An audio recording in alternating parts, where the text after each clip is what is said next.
किसी समय की बात है, हिंदुस्तान के एक महान बादशाह को पहेलियां बहुत पसंद थीं।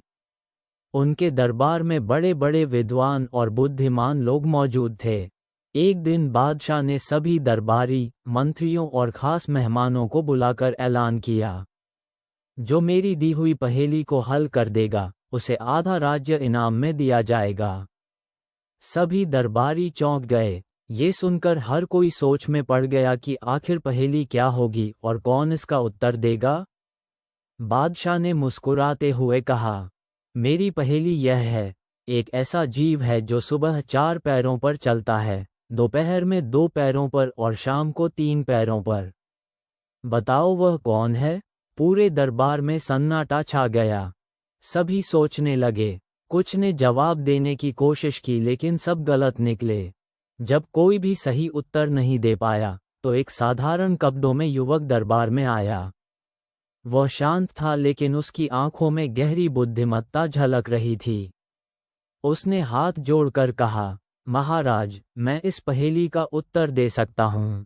बादशाह ने उसे आगे आने का आदेश दिया। पूरा दरबार युवक की ओर देखने लगा।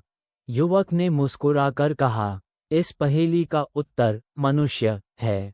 जब इंसान जन्म लेता है तो वह एक बच्चा होता है और 4 पैरों, हाथ पैर पर चलता है। जब वह युवा होता है तो अपने 2 पैरों पर खड़ा होकर चलता है। लेकिन जब वह बूढ़ा हो जाता है तो वह एक लाठी का सहारा लेता है, यानी 3 पैरों पर चलता है। बादशाह और दरबार में सभी लोग चौंक गए। यह उत्तर बिल्कुल सही था। बादशाह बहुत प्रसन्न हुए और बोले, तुम्हारी बुद्धिमत्ता से मैं बहुत प्रभावित हुआ। जैसा वादा किया था, मैं तुम्हें आधा राज्य देता हूँ। युवक ने विनम्रता से उत्तर दिया, महाराज, मुझे राज्य की लालसा नहीं, मैं केवल ज्ञान का प्रेमी हूँ।